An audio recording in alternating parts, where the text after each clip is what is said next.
A retired Navy intelligence officer and a ballet dancer met at a political dinner in Palm Beach. 13 days later, they were married.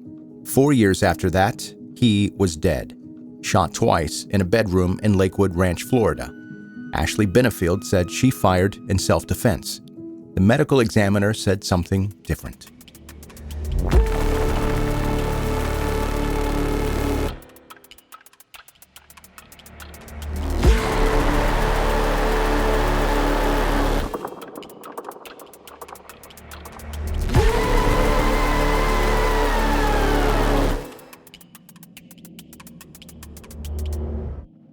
August of 2016, a political fundraiser in Palm Beach, Florida, one of those evenings where everyone has their business cards ready and nobody is quite listening to each other's answers. You know the energy. Douglas Benefield is 54 years old, a retired U.S. Navy intelligence officer, naval flight officer, Texas A&M graduate, devout Christian. A man who woke up before 5:30 every single morning to read scripture and sit quietly with it before the day came in. This wasn't something he mentioned to a lot of people that he did. It was just the architecture of how he lived. His first wife, Renee, died 9 months earlier from a heart condition that nobody caught in time, leaving him to raise their 15-year-old daughter, Eva, alone. 9 months is really not a very long time. He was still very much inside that grief, still trying to figure out the new shape of his life. And he was at this dinner because you keep moving. That's what you do. Ashley Byers is 24. A Maryland youth ballet graduate who had pivoted through swimsuit modeling and landed, somewhat improbably, as a coordinator of evangelical voter outreach for the Trump campaign in Sarasota. It's not exactly a path that a guidance counselor would sketch out, but the skill set carries over more than you'd expect. Ballet trains you control, projection, and committing completely to a version of yourself that an audience is meant to receive without question. Ashley had been building that muscle since she was a child. They met somewhere in that Palm Beach banquet room, and Doug was completely leveled. He described her afterward as the most amazing person he had ever encountered in his life. Within 13 days of that first conversation, they were standing in Charleston, South Carolina, getting married. 13 days. You can't even get a library book renewed that many times before they make you return it. And Doug hadn't even told his daughter about Ashley before the ceremony. His daughter found out that she had a new stepmother the way most people find out about major life changes that happen without them. After the fact, all at once, no runway whatsoever. By 2017, the Benefields were channeling the energy of their marriage into a shared venture. The American National Ballet, launched in Charleston. The vision was pretty noble. Ashley wanted to build a company that would challenge the long gatekeeping history of classical ballet, actively recruiting dancers with diverse body types, different ethnicities and backgrounds, taking on an industry with a well-documented record of narrow physical standards.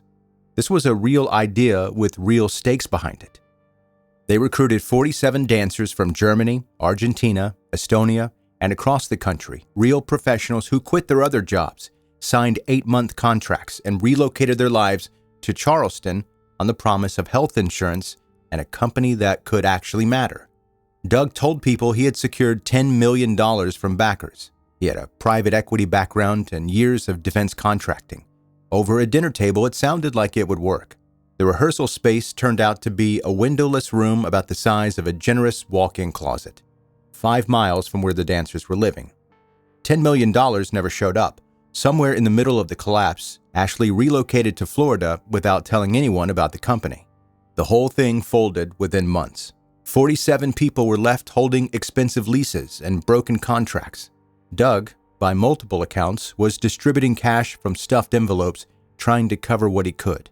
No documentation, no official records, just a man with cash hoping that it helped. It left a lot of people who had done nothing wrong in a very bad place. The professional collapse was running parallel to the collapse of the marriage. Even before the A&B folded, the relationship had violent episodes. During an argument in late 2016, Doug fired a .45 caliber handgun into the kitchen ceiling. He later said it was the dumbest thing he'd ever done, which, yeah, obviously. Ashley would testify that he also held the gun to his own head and threatened to kill himself in front of her. That moment became the foundation stone of every legal proceeding that followed. By September 2017, Ashley was pregnant, and had moved to Florida to stay with her mother, Alicia. From that point forward, the relationship existed almost entirely through courts and investigators. She called a domestic violence detective after receiving birthday specialty tea from Doug, reporting that it smelled chemical and it may have been tampered with. The detective looked into it. It was tea. Just regular tea. She raised the formal theory that Doug had poisoned his first wife, Renee. Renee's autopsy showed 75% coronary artery blockage, a natural death from coronary artery sclerosis. While pregnant, Ashley checked herself into Tampa General Hospital, citing fear that tea Doug had brought her in bed was laced with heavy metals. In September 2018, she sought a permanent injunction in a Florida courtroom. The judge heard all of it and issued a ruling with a phrase that would follow this case through every proceeding afterward. The court found there was not a single scintilla of credible evidence supporting Ashley's claims of abuse or poisoning. Not a scintilla. That's the word Judge Diana Moreland used. That ruling put a court-documented flag on the pattern of allegations, and it sat in the case file for the next 6 years. Despite all of it, the legal losses, the years of estrangement, a judge's documented skepticism, the couple had attempted something like a reconciliation in 2019 and into 2020. By late September, they had settled on a plan: move to Maryland, live in separate houses, co-parents their child Emerson. On September 27th, they were at Alicia's house in Lakewood Ranch, loading a U-Haul. Alicia had taken Emerson to the park. Around 7 that evening, an argument started in the bedroom. Ashley testified that Doug struck her in the head with his hand, body-checked her with a moving box, and came at her in a fighting stance. She fired 2 shots, one to his right leg, one to his right arm. That second bullet entered his chest cavity and damaged both lungs. Doug got out of the house and reached a neighbor's front door. He was taken to a hospital and died about an hour later. He was unarmed. The trajectory of the fatal bullet contradicted the account Ashley gave. The medical examiner concluded that Doug was not facing Ashley when the shot struck him. He was turning away from her. The entry point was the side of his right arm, the bullet traveling inward toward his chest. There were no defensive wounds on Ashley's body. Nothing in the bedroom was overturned or disturbed in the way that you would expect from a physical struggle. A Florida judge would later find that the forensic evidence clearly and convincingly undermined the self-defense narrative. Ashley Benefield was charged with second-degree murder in November 2020. A stand-your-ground immunity hearing in July 2023 was denied. The case went to trial in July 2024 at the Manatee County Judicial Center. The prosecutor argued Ashley had exhausted every legal avenue to keep Doug from Emerson, and when those options ran out, she made a different choice.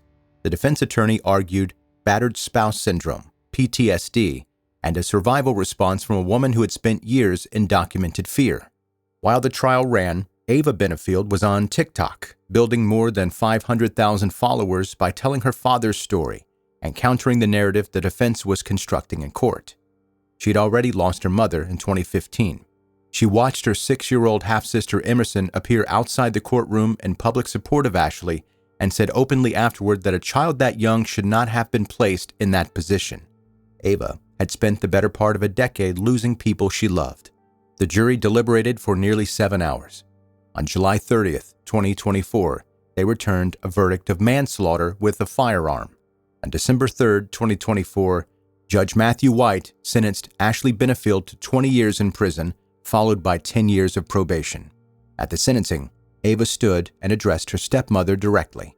She said she had carried one question since the day her father was shot, and she'd waited 4 years for the chance to ask it. She needed only one answer. Why? As of early 2026, Ashley is serving her sentence in a Florida state prison. Her legal team is pursuing an appeal based on alleged juror misconduct. Prison records from February 2026 confirm she was moved to a disciplinary confinement at the Ocala facility following an alleged battery on a corrections officer.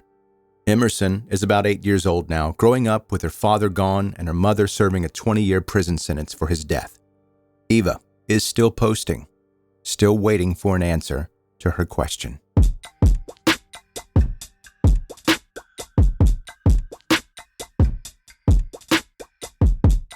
Thanks for listening to 10 Minute Murder, bingeable true crime stories.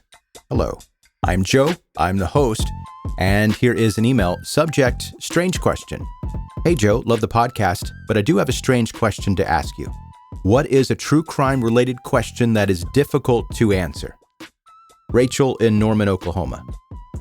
Rachel, I think it's difficult to answer because I don't know exactly what you're asking. I'll do my best here. A true crime question that's difficult to answer. Sit down somewhere because this one's going to be a thinker. So, can a vampire police officer enter your house if he has a warrant? Because legally, yeah, obviously. But it's a vampire, so you gotta invite them in for them to come in. Or, hear me out, or does the warrant give them the invitation?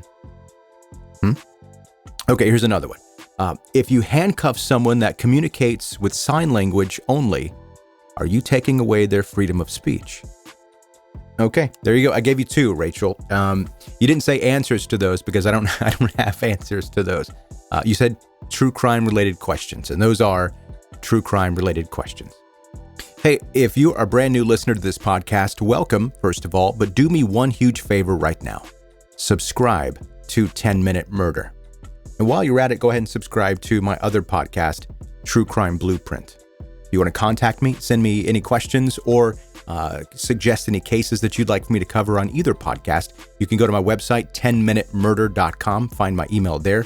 And if you enjoy the show, you've been listening for a little while, and you think it's a cool thing that other people should know about, please share this podcast with your friends and your family, anyone you think could be into true crime stories like this one. And that's going to do it. That's your episode for today. Thank you again for listening to 10 Minute Murder. See you next time.